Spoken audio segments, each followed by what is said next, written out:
Hi hello ನಮಸ್ಕಾರ, welcome back to Sakshi kitchens and logs.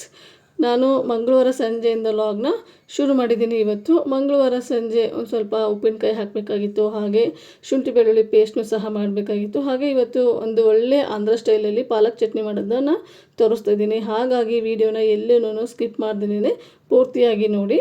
ಇಲ್ಲಿ ಮೊದಲಿಗೆ ಸಂಜೆ ದೀಪನೆಲ್ಲ ಹಚ್ಚಿಬಿಟ್ಟು ಅಡುಗೆ ಮನೆಗೆ ಬಂದಿದ್ದೀನಿ. ಹಾಗೆ ಇವತ್ತು ಅಡುಗೆ ಮಾಡೋ ಹಾಗೇನೂ ಇರಲಿಲ್ಲ, ಮಧ್ಯಾಹ್ನನೇ ಅಡುಗೆನ ಮಾಡ್ಕೊಂಬಿಟ್ಟಿದ್ದೆ. ಇದೆಲ್ಲ ಮಧ್ಯಾಹ್ನ ಮಾಡ್ಕೊಳ್ಳೋಣ ಅಂದರೆ ಕೆಲಸ ಒಂದು ಸ್ವಲ್ಪ ಜಾಸ್ತಿನೇ ಅನ್ನಿಸ್ತು. ನಾನು ಸಹ ಒಂದು ಸ್ವಲ್ಪ ಹೊತ್ತು ರೆಸ್ಟ್ ಮಾಡಿ ಇನ್ನು ಸಂಜೆಯಿಂದ ಲಾಗ್ನ ಶುರು ಮಾಡಿದ್ದೀನಿ.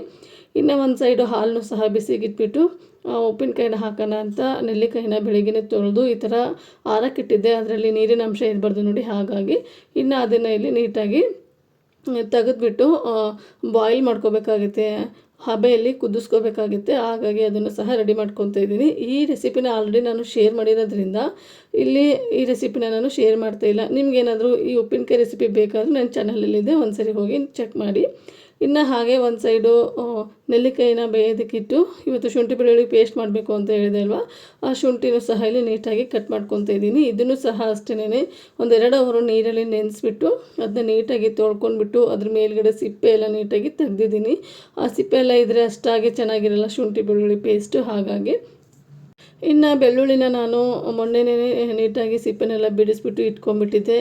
ನನ್ನ ಹತ್ರ ಇರೋದು ನಾಟಿ ಬೆಳ್ಳುಳ್ಳಿ ಆಗಿರೋದ್ರಿಂದ ಸಿಪ್ಪೆನ ಬಿಡಿಸೋದಕ್ಕೆ ತುಂಬ ಟೈಮ್ ಆಗ್ತಾಯಿತ್ತು. ಹಾಗಾಗಿ ನಮ್ಮ ಅಮ್ಮ ಎಲ್ಲ ಬಂದಿದ್ರು ನೋಡಿ ಊರಿಂದ, ಅವರೆಲ್ಲ ಮನೆಗೆ ಬಂದಾಗ ಅವ್ರ ಜೊತೆಗೆ ಕೂತ್ಕೊಂಡು ಶುಂಠಿ ಬೆಳ್ಳುಳ್ಳಿ ಪೇಸ್ಟಿಗೆ ಎಷ್ಟು ಬೇಕು ನೋಡಿ ಬೆಳ್ಳುಳ್ಳಿ ಅಷ್ಟನ್ನೆಲ್ಲ ನೀಟಾಗಿ ಇಲ್ಲಿ ಬಿಡಿಸಿ ಇಟ್ಕೊಂಡಿದ್ದೀನಿ. ಇನ್ನು ಬೆಳ್ಳುಳ್ಳಿ ಎಷ್ಟು ತೊಗೊಂಡಿದ್ದೀನಿ ಹಾಗೆ ಶುಂಠಿ ಎಷ್ಟು ತೊಗೊಂಡಿದ್ದೀನಿ ಅಂತ ಹೇಳಿ ಮೆಜರ್ಮೆಂಟ್ ಮಾಡಿಕೊಂಡು ಇಟ್ಕೊತಾ ಇದ್ದೀನಿ. ಇನ್ನು ಅದಾದ ನಂತರ ಹಾಗೆ ಉಪ್ಪಿನಕಾಯಿನ ಹಾಕಬೇಕು ಅಂತ ನೋಡಿ ಅಂದೆ ಅಲ್ವಾ, ಅದಕ್ಕೂ ಸಹ ಇಲ್ಲಿ ಮಸಾಲಾನ ಹುರ್ಕೋಬೇಕಾಗಿತ್ತು ಒಂದು ಸ್ವಲ್ಪ. ಅದನ್ನು ಸಹ ಇಲ್ಲಿ ರೆಡಿ ಮಾಡಿ ಇಟ್ಕೊತಾ ಇದ್ದೀನಿ. ಈ ಥರ 1 ಬೈ 1 ರೆಡಿ ಮಾಡ್ಕೊಂಬಿಟ್ರೆ ಬೇಗನೆ ಅಡುಗೆ ಆಗುತ್ತೆ. ಹಾಗಾಗಿ ಇನ್ನು ಉಪ್ಪಿನಕಾಯಿಗೂ ಸಹ ಮಸಾಲಾನ ಹುರಿದು ಅದು ತಣ್ಣಗಾಗೋದಕ್ಕೂ ಸಹ ಬಿಟ್ಟೆ. ಹಾಗೆ ಎಣ್ಣೆ ಒಗ್ಗರಣೆ ಕೊಡೋದ್ರಿಂದ ಎಣ್ಣೆನೂ ಸಹ ಇಲ್ಲಿ ಒಗ್ಗರಣೆ ಮಾಡಿಕೊಂಡು ಇಟ್ಕೊತಾ ಇದ್ದೀನಿ. ಈ ಉಪ್ಪಿನಕಾಯಿಗೆ ಎಣ್ಣೆ ಒಗ್ಗರಣೆ ಮಾಡಿದ್ಮೇಲೆ ಪೂರ್ತಿಯಾಗಿ ತಣ್ಣಗಾದ್ಮೇಲೆ ನಾವು ನೆಲ್ಲಿಕಾಯಿಗೆ ಸೇರಿಸ್ಕೋಬೇಕಾಗತ್ತೆ. ಹಾಗಾಗಿ ಇವಾಗಲೇ ಅದನ್ನೆಲ್ಲ ರೆಡಿ ಮಾಡಿ ಇಟ್ಕೊಂಡ್ಬಿಟ್ರೆ ಅದನ್ನು ಸಹ ಬೇಗ ಮಾಡ್ಕೋಬೋದು ಅಂತ ಇಲ್ಲಿ ಅದಕ್ಕೂ ಸಹ ರೆಡಿ ಮಾಡ್ಕೊತಾ ಇದ್ದೀನಿ. ಇನ್ನು ನಾನು ಯಾವಾಗಲೂ ಶುಂಠಿ ಬೆಳ್ಳುಳ್ಳಿನ ಅಂಗಡಿಯಿಂದ ತೊಗೊಂಡು ಬರ್ತಿದ್ದೆ. ಇನ್ನು ನಮ್ಮಮ್ಮ ಊರಿಂದ ಬೆಳ್ಳುಳ್ಳಿನ ಜಾಸ್ತಿ ತೊಗೊಂಡು ಬಂದಿದ್ರು ನೋಡಿ, ಅದನ್ನು ಹಾಗೆ ಇಟ್ಬಿಟ್ರೆ ಬೇಗನೆ ಹಾಳಾಗ್ಬಿಡುತ್ತೆ ಅಂತ ಹೇಳ್ಬಿಟ್ಟು ಅದರಲ್ಲಿ ಒಂದು ಅರ್ಧ kg ಆಗೋಷ್ಟು ಬೆಳ್ಳುಳ್ಳಿನ ಇಲ್ಲಿ ಸುಲಿದ್ಬಿಟ್ಟು ಇಟ್ಕೊಂಡಿದ್ದೀನಿ. ಅಂದರೆ ಒಂದು ತಿಂಗಳಿಗೆ ಆಗೋಷ್ಟು ಶುಂಠಿ ಬೆಳ್ಳುಳ್ಳಿ ಪೇಸ್ಟ್ನ ರೆಡಿ ಮಾಡ್ಕೊಂಡ್ರೆ ಆಯಿತು, ಸುಮ್ಮನೆ ಅಂಗಡಿಯಿಂದ ಏನಕ್ಕೆ ತರೋದು ಅಂತ ಇವತ್ತು ಈ ರೆಸಿಪಿನ ಮಾಡ್ಕೊತಾ ಇದ್ದೆ. ಅದನ್ನು ನಿಮ್ಮ ಜೊತೆಗೆ ಶೇರ್ ಮಾಡ್ತಾಯಿದ್ದೀನಿ ನೋಡಿ. ಇನ್ನು ಇಲ್ಲಿ ಶುಂಠಿ ಬೆಳ್ಳುಳ್ಳಿ ಪೇಸ್ಟ್ ಮಾಡೋದಕ್ಕೆ ಮಿಕ್ಸಿ ಜಾರ್ ತೊಗೊಂಡಿದ್ದೀನಿ. ಮಿಕ್ಸಿ ಜಾರಿಗೆ 1 ಕಪ್ ಆಗುವಷ್ಟು ಬೆಳ್ಳುಳ್ಳಿ ಹಾಗೆ ಅರ್ಧ ಕಪ್ ಆಗುವಷ್ಟು ಶುಂಠಿನ ಸೇರಿಸ್ಕೋಬೇಕಾಗತ್ತೆ. ನಾನಿಲ್ಲಿ 2 ಕಪ್ ಆಗುವಷ್ಟು ಬೆಳ್ಳುಳ್ಳಿ ಹಾಗೆ 1 ಕಪ್ ಆಗುವಷ್ಟು ಶುಂಠಿನ ತೊಗೊಂಡಿದ್ದೀನಿ. ಶುಂಠಿ ಪ್ರಮಾಣ ಕಡಿಮೆ ಇರಬೇಕು, ಬೆಳ್ಳುಳ್ಳಿ ಪ್ರಮಾಣ ಜಾಸ್ತಿ ಇರಬೇಕು. ಹಾಗಾಗಿ ಇನ್ನು ಅದನ್ನೆರಡನ್ನೂ ಮಿಕ್ಸಿಗೆ ಹಾಕ್ಕೊಂಡು ಒಂದು ಸ್ವಲ್ಪ ತರಿಯಾಗಿ ರುಬ್ಕೊಂಡು ತೊಗೊಂಬಂದಿದ್ದೀನಿ. ಇನ್ನು ಅದ್ರ ಜೊತೆಗೆ ಇಲ್ಲಿ ಒಂದು 4 ಟೀ ಸ್ಪೂನ್ ಆಗುವಷ್ಟು ಎಣ್ಣೆನ ಹಾಕ್ಕೊತಾ ಇದ್ದೀನಿ. ಹಾಗೆ ಅರ್ಧ ಸ್ಪೂನ್ ಆಗುವಷ್ಟು ಉಪ್ಪನ್ನ ಸೇರಿಸ್ಕೊತಾ ಇದ್ದೀನಿ. ಒಂದು ಚಿಟಿಕೆನೇ ಆಗುವಷ್ಟು ಅರಿಶಿನ ಪುಡಿನ ಸೇರಿಸ್ಕೋಬೇಕಾಗುತ್ತೆ. ಜಾಸ್ತಿ ಏನು ಸೇರಿಸ್ಕೊಳ್ಳೋದಕ್ಕೇನು ಹೋಗ್ಬಿಡಿ ಅರಿಶಿನ ಪುಡಿನ. ಅಂದರೆ ನಾವೇನಾದರೂ ಸ್ಟೋರ್ ಮಾಡಿ ಇಟ್ಕೋಬೇಕು ಅಂದರೆ ಈ ಥರ ಅರಿಶಿನ ಪುಡಿ ಹಾಕೊಳ್ಳೋದ್ರಿಂದ ಅದರಿಂದ ಸ್ಮೆಲ್ ಏನಿರುತ್ತಲ್ವ ಅದು ಹೋಗಲ್ಲ ಅನ್ನೋ ಕಾರಣಕ್ಕೆ ಈ ಥರ ಹಾಕ್ಕೋಬೇಕಾಗುತ್ತೆ.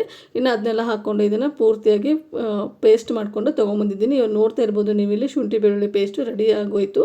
ಇನ್ನು ಈ ಥರ ಒಂದು ಬೌಲ್ ತೊಗೊಂಡಿದ್ದೀನಿ. ಹಾಗೆ ನಾವು ತೊಗೊಳ್ಳೋವಂತಹ ಬೌಲು ಹಾಗೆ ಈ ಮಿಕ್ಸಿ ಜಾರು ಹಾಗೆ ಸ್ಪೂನು ನಾವೆಲ್ಲ ಏನು ತೊಗೊತೀವಲ್ವ ಅದು ಪೂರ್ತಿಯಾಗಿ ಒಣಗಿರಬೇಕು. ಒಂಚೂರು ನೀರಿನ ಅಂಶ ಇರಬಾರ್ದು. ಅದರಲ್ಲಿ ನೀರಿನ ಅಂಶ ಇದ್ದರೆ ಏನಾಗ್ಬಿಡುತ್ತೆ ಅಂದರೆ ಬೇಗನೆ ಶುಂಠಿ ಬೆಳ್ಳುಳ್ಳಿ ಪೇಸ್ಟು ಹಾಳಾಗುವಂತಹ ಚಾನ್ಸಸ್ ಇರುತ್ತೆ. ಹಾಗಾಗಿ ಆದಷ್ಟು ನಾವೇನು ತೊಗೊಳ್ತೀವಲ್ವ ಪಾತ್ರೆಗಳು ಅದನ್ನು ಪೂರ್ತಿಯಾಗಿ ಒಣಗಿಸ್ಬಿಟ್ಟು ತೊಗೊಳ್ಳಿ. ಇನ್ನು ಇಲ್ಲಿ ಮಿಕ್ಕೊಂಡಿರೋವಂತಹ ಶುಂಠಿ ಹಾಗೆ ಬೆಳ್ಳುಳ್ಳಿ ಏನಿತ್ತಲ್ವ ಅದನ್ನು ಇದೇ ಥರನೇ ಇಲ್ಲಿ ಮಿಕ್ಸಿ ಮಾಡಿಕೊಂಡು ತೊಗೊಂಬಂದುಬಿಡ್ತೀನಿ. ನಾನು ಯಾವಾಗಲೂ ಅಂಗಡಿನ ತರೋದ್ರಿಂದ ಇವತ್ತು ಮನೆಯಲ್ಲೇ ಮಾಡ್ಕೊಳ್ಳೋಣ ಅಂತ ಅಂದ್ಕೊಂಡು ಮನೇಲಿ ಮಾಡ್ತಾಯಿದ್ದೆ. ಈ ಶುಂಠಿ ಬೆಳ್ಳುಳ್ಳಿ ಮಿಕ್ಸಿಗೆ ಹಾಕುವಾಗ ಮನೆ ತುಂಬ ಶುಂಠಿ ಬೆಳ್ಳುಳ್ಳಿ ಘಮನೇ ಬರ್ತಾಯಿತ್ತು. ಏನೋ ನಾನ್ ವೆಜ್ ಮಾಡ್ತಾಯಿದ್ದಾರೆ ಏನೋ ಅಂತ ಅನ್ನಿಸ್ಬೇಕು, ಆ ಥರ ಘಮ ಬರ್ತಾಯಿತ್ತು ಶುಂಠಿ ಬೆಳ್ಳುಳ್ಳಿ ಪೇಸ್ಟ್ ಮಾತ್ರ. ಇನ್ನು ಇಲ್ಲಿ ನೀವು ನೋಡ್ತಾ ಇರ್ಬೋದು ಇನ್ನೊಂದು ಬ್ಯಾಚನ್ನು ಸಹ ನಾನು ಅದೇ ಥರನೇ ರುಬ್ಕೊಂಡು ತೊಗೊಂಬಂದಿದ್ದೀನಿ. ಈಗ ಇಲ್ಲಿ ಮೊದಲಿಗೆ ಏನು ರುಬ್ಬಿಟ್ಟಿದ್ವಲ್ವ ನಾವು ಶುಂಠಿ ಬೆಳ್ಳುಳ್ಳಿ ಪೇಸ್ಟು, ಅದನ್ನು ನಾನಿಲ್ಲಿ ಮಿಕ್ಸಿ ಜಾರ್ಗೆ ಹಾಕ್ಕೊಂಡು ಇನ್ನೊಂದು ಸಾರಿ ಗ್ರೈಂಡ್ ಮಾಡಿಕೊಂಡು ತೊಗೊಂಬರ್ತೀನಿ. ಏನಕ್ಕೆ ಅಂದರೆ ಎರಡೂ ಈಕ್ವಲ್ ಆಗಿ ಹೊಂದ್ಕೊಳ್ಳಿ ಅನ್ನೋ ಕಾರಣಕ್ಕೆ ನಾನು ಈ ಥರ ಮಾಡ್ತೀನಿ. ನಾವಿಲ್ಲಿ ಸೆಕೆಂಡ್ ಟೈಮ್ ಏನು ರುಬ್ಬಿದ್ವಲ್ವ ಅದಕ್ಕೂ ಸಹ 4 ಟೀ ಸ್ಪೂನ್ ಆಗೋಷ್ಟು ಎಣ್ಣೆ, ಚಿಟಿಕೆ ಅರಿಶಿನ ಹಾಗೆ ಅರ್ಧ ಸ್ಪೂನ್ ಆಗೋಷ್ಟು ಉಪ್ಪನ್ನ ಸೇರಿಸ್ಕೊಂಡು ರುಬ್ಕೊಂಡು ತೊಗೊಂಬಂದಿದ್ದೀನಿ ನಾನು. ಇನ್ನು ಮತ್ತೆ ಮಿಕ್ಸಿ ಮಾಡ್ಕೊಂಡಿರುವಂತಹ ಶುಂಠಿ ಬೆಳ್ಳುಳ್ಳಿ ಪೇಸ್ಟ್ನ ಬೌಲ್ಗೆ ಸೇರಿಸ್ಕೊತಾ ಇದ್ದೀನಿ. ಹಾಗೆ ಇದಕ್ಕೆ 1 ಸ್ಪೂನ್ ಆಗೋಷ್ಟು ಲೆಮನ್ನ ಸೇರಿಸ್ಕೋಬೇಕಾಗುತ್ತೆ. ನಿಮ್ಮ ಹತ್ರ ಏನಾದರೂ ವಿನೆಗರ್ ಇದ್ದರೆ ವಿನೆಗರ್ನು ಸಹ ನೀವು ಸೇರಿಸ್ಕೋಬೋದು. ನಾನಿಲ್ಲಿ ವಿನೆಗರ್ ಬದಲಾಗಿ ಲಿಂಬೆಹಣ್ಣನ್ನು ಸೇರಿಸ್ಕೊತಾ ಇದ್ದೀನಿ. ಲಿಂಬೆಹಣ್ಣನ್ನು ಸಹ ಜಾಸ್ತಿ ಸೇರಿಸ್ಕೋಬಾರ್ದು, 1 ಸ್ಪೂನ್ ಆಗೋಷ್ಟು ಸೇರಿಸ್ಕೊಂಡ್ರೆ ಸಾಕಾಗುತ್ತೆ. ಇನ್ನು ಲಿಂಬೆಹಣ್ಣನ್ನು ಸೇರಿಸ್ಕೊಂಡು ನೀಟಾಗಿ ಇದನ್ನು ಮಿಕ್ಸ್ ಮಾಡ್ಕೊಳ್ಳಿ. ಹಾಕ್ಕೊಂಡಿರುವಂತಹ ಲಿಂಬೆಹಣ್ಣು ಪೂರ್ತಿ ಪೇಸ್ಟಿಗೆ ಹಿಡ್ಕೋಬೇಕು. ಆ ಥರ ಇದನ್ನು ಮಿಕ್ಸ್ ಮಾಡಿಕೊಂಡ್ರೆ ರೆಡಿ ಆಗಿ ಹೋಯಿತು ನೋಡಿ ಶುಂಠಿ ಬೆಳ್ಳುಳ್ಳಿ ಪೇಸ್ಟು. ಸಖತ್ತಾಗಿರುತ್ತೆ ಸ್ಮೆಲ್ ಮಾತ್ರ. ಹಾಗೆ ನಾವು ಮಾಡುವಂತಹ ಅಡುಗೆಗಳಿಗೆ ಈ ಪೇಸ್ಟ್ನ ಹಾಕಿಬಿಟ್ಟು ನಾವು ಅಡುಗೆ ಮಾಡ್ತಾಯಿದ್ರೆ ಘಮ ಇನ್ನೂ ತುಂಬ ಚೆನ್ನಾಗಿ ಬರ್ತಾ ಇರುತ್ತೆ. ಹಾಗೆ ನಾವು ಯಾವಾಗಲೂ ಅಂಗಡಿಯಿಂದ ತೊಗೊಂಬರ್ತಾ ಇರ್ತೀವಿ, ಅದನ್ನು ಎಷ್ಟು ದಿನದಿಂದ ಮಾಡಿಟ್ಟಿರ್ತಾರೋ ಅಂತ ನಮಗೆ ಗೊತ್ತಿರಲ್ಲ. ಹಾಗೆ ಅವರು ಯಾವ ಥರ ಮಾಡಿರ್ತಾರೆ ಅನ್ನೋದನ್ನು ಸಹ ನಮಗೆ ಗೊತ್ತಿರಲ್ಲ. ಈ ಥರ ನಾವು ಶುಂಠಿ ಬೆಳ್ಳುಳ್ಳಿ ಪೇಸ್ಟ್ನ ಮನೆಯಲ್ಲೇ ಮಾಡಿಕೊಂಡ್ರೆ ಆರಾಮಾಗಿ ಒಂದು ತಿಂಗಳು ನಾವು ಈ ಶುಂಠಿ ಬೆಳ್ಳುಳ್ಳಿನ ಸ್ಟೋರ್ ಮಾಡಿ ಇಟ್ಕೋಬಹುದು. ಇನ್ನು ನಾನಿಲ್ಲಿ ಏರ್ ಕಂಟೈನರ್ ಬಾಕ್ಸಿಗೆ ಹಾಕಿಬಿಟ್ಟು ಫ್ರಿಜ್ಜಲ್ಲಿ ಇಟ್ಕೊತಾ ಇದ್ದೀನಿ. ಹೊರಗಡೆ ಇಟ್ಕೊಂಡ್ರೆ ಬೇಗ ಹಾಳಾಗಿಬಿಡುತ್ತೆ. ಹಾಗೆ ನಾನಿಲ್ಲಿ ಶುಂಠಿ ಬೆಳ್ಳುಳ್ಳಿ ಪೇಸ್ಟ್ನ ಮಾಡುವಾಗ ಒಂಚೂರು ನೀರನ್ನ ಹಾಕಿಲ್ಲ. ನೀರನ್ನ ಹಾಕಿಬಿಟ್ರೆ ಬೇಗನೆ ಹಾಳಾಗಿಬಿಡುತ್ತೆ. ನೀವೇನಾದ್ರು ನೀರನ್ನ ಹಾಕಿಬಿಟ್ಟು ಮಾಡ್ತೀನಿ ಅಂದರೆ 2 ದಿನಕ್ಕೆ ಅಥವಾ 3 ದಿನಕ್ಕೆ ಶುಂಠಿ ಬೆಳ್ಳುಳ್ಳಿ ಪೇಸ್ಟ್ನ ರೆಡಿ ಮಾಡಿ ಇಟ್ಕೊಳ್ಳಿ. ಇನ್ನು ಅದಾದ ನಂತರ ಇವತ್ತು ಆಂಧ್ರ ಸ್ಟೈಲ್ ಪಾಲಕ್ ಚಟ್ನಿ ಮಾಡೋಣ ಅಂತ ಅಂದ್ಕೊಂಡೆ ನೋಡಿ. ಹಾಗಾಗಿ ಬೆಳಗ್ಗೆನೇ ಸೊಪ್ಪನ್ನ ಬಿಡಿಸಿ ನೀಟಾಗಿ ತೊಳೆದಿಟ್ಟಿದ್ದೆ. ಇನ್ನು ಪಾಲಕ್ ಸೊಪ್ಪನ್ನ ಸಹ ಇಲ್ಲಿ ನೀಟಾಗಿ ಕಟ್ ಮಾಡ್ಕೊತಾ ಇದ್ದೀನಿ. ಹಾಗೆ ಚಟ್ನಿಗೆ ಏನೇನು ಇಂಗ್ರೀಡಿಯೆಂಟ್ಸ್ ಬೇಕು ನೋಡಿ ಅದನ್ನೆಲ್ಲ ಇಲ್ಲಿ ರೆಡಿ ಮಾಡಿ ಇಟ್ಕೊತಾ ಇದ್ದೀನಿ. ಇನ್ನು ಇವತ್ತು ಮಾಡೋವಂತಹ ಪಾಲಕ್ ಚಟ್ನಿ ಏನಿತ್ತಲ್ವ ತುಂಬ ಚೆನ್ನಾಗಿರುತ್ತೆ. ತುಂಬ ವೈರಲ್ ಆಗಿರುವಂತಹ ರೆಸಿಪಿ ಇದು. ಸೂಪರ್ ಟೇಸ್ಟಿಯಾಗಿರುತ್ತೆ. ನಾನು ತುಂಬ ದಿನದಿಂದ ಮಾಡಬೇಕು ಅಂತ ಅಂದ್ಕೊತಾನೆ ಇದ್ದೆ, ಆದರೆ ನನಗೇ ಮಾಡೋದಕ್ಕೆ ಟೈಮ್ ಇರಲಿಲ್ಲ. ಇವತ್ತು ಮನೆಯಲ್ಲಿ ಎಲ್ಲ ಅಡುಗೆನೂ ಇತ್ತು. ಹಾಗೆ ಚಪಾತಿ ಮಾಡ್ತಾಯಿದ್ದೆ. ಚಪಾತಿಗೆ ಏನೂ ಮಾಡಿರಲಿಲ್ಲ. ಚಪಾತಿಗೂ ಮ್ಯಾಚ್ ಆಗಬೇಕು, ಹಾಗೆ ರೈಸಿಗೂ ಸಹ ಮ್ಯಾಚ್ ಆಗಬೇಕು ಅಂತ ಇವತ್ತು ಈ ರೆಸಿಪಿನ ಮಾಡ್ಕೊಂಡಿದ್ದೆ. ತುಂಬ ಚೆನ್ನಾಗಿ ಈ ರೆಸಿಪಿ ಬಂದಿತ್ತು. ನೀವು ಸಹ ನಾನು ಮಾಡಿರುವಂತಹ ರೆಸಿಪಿನ ಒಂದ್ಸರಿ ಮನೆಯಲ್ಲಿ ನೋಡಿ ಮಾಡಿಬಿಟ್ಟು ಟೇಸ್ಟ್ ನೋಡಿ ನನಗೆ ಕಾಮೆಂಟ್ ಮಾಡಿ. ಇನ್ನು ಇದನ್ನು ಇಲ್ಲಿ ಯಾವ ಥರ ಮಾಡಿದ್ದೀನಿ ಅಂತ ನಿಮ್ಮ ಜೊತೆಗೆ ಶೇರ್ ಮಾಡ್ತಾಯಿದ್ದೀನಿ ನೋಡಿ.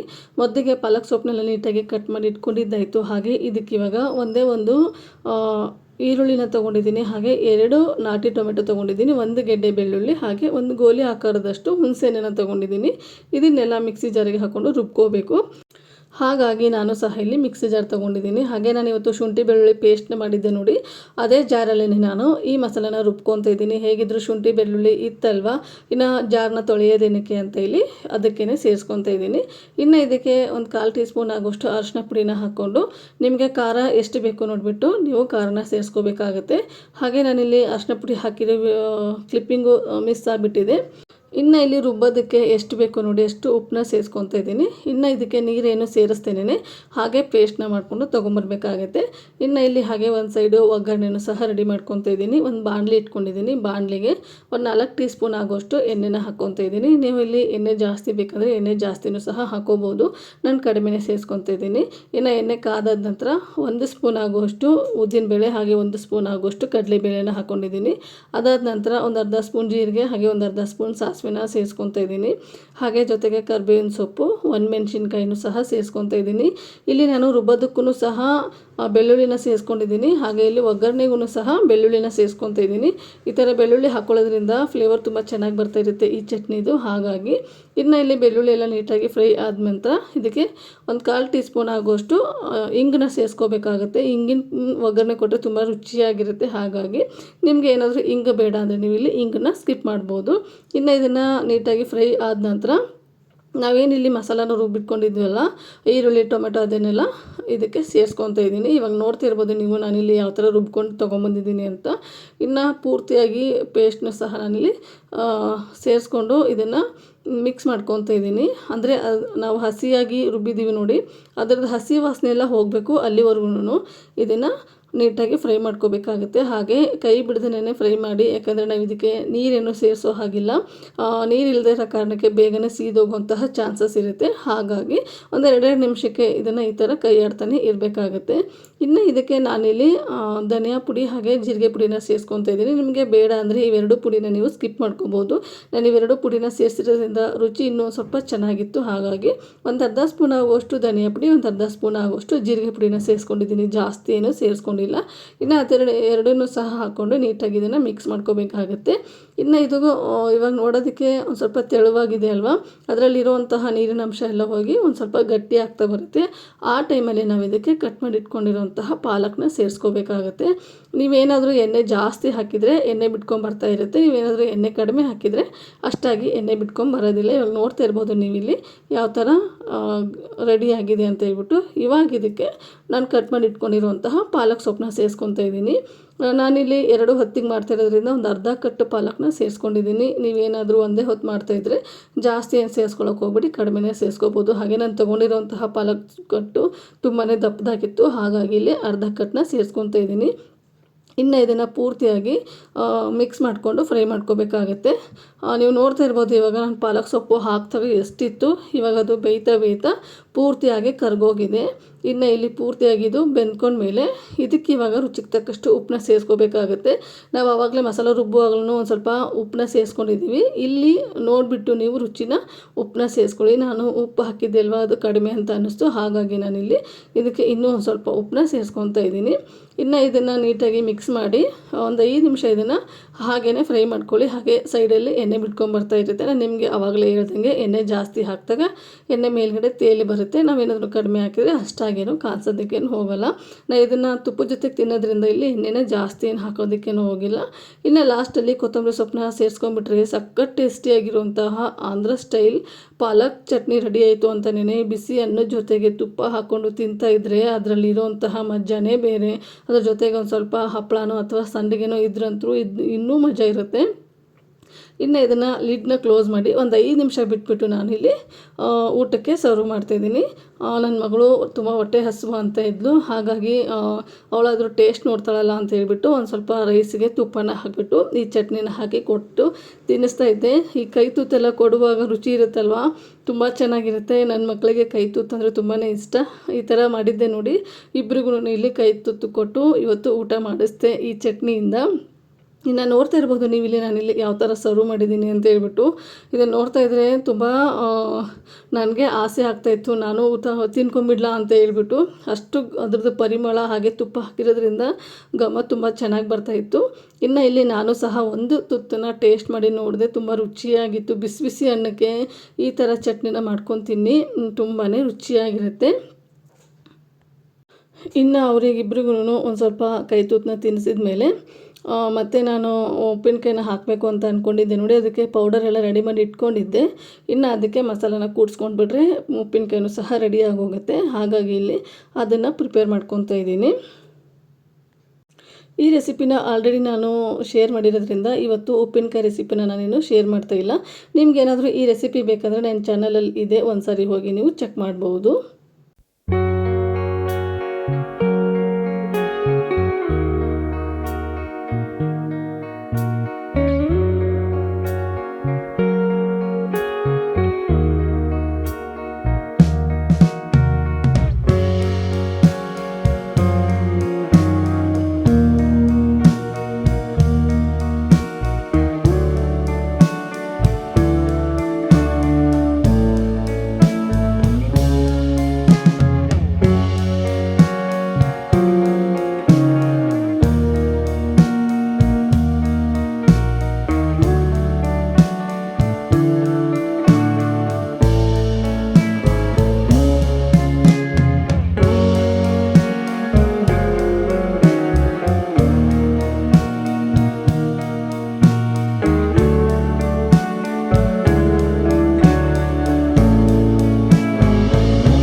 ಉಪ್ಪಿನಕಾಯಿಗೂ ಸಹ ಮಸಾಲನ ಸೇರಿಸ್ಬಿಟ್ಟು ಅದನ್ನು ಸಹ ಬಾಕ್ಸಿಗೆ ಸ್ಟೋರ್ ಮಾಡಿಟ್ಟಿದ್ದಾಯಿತು.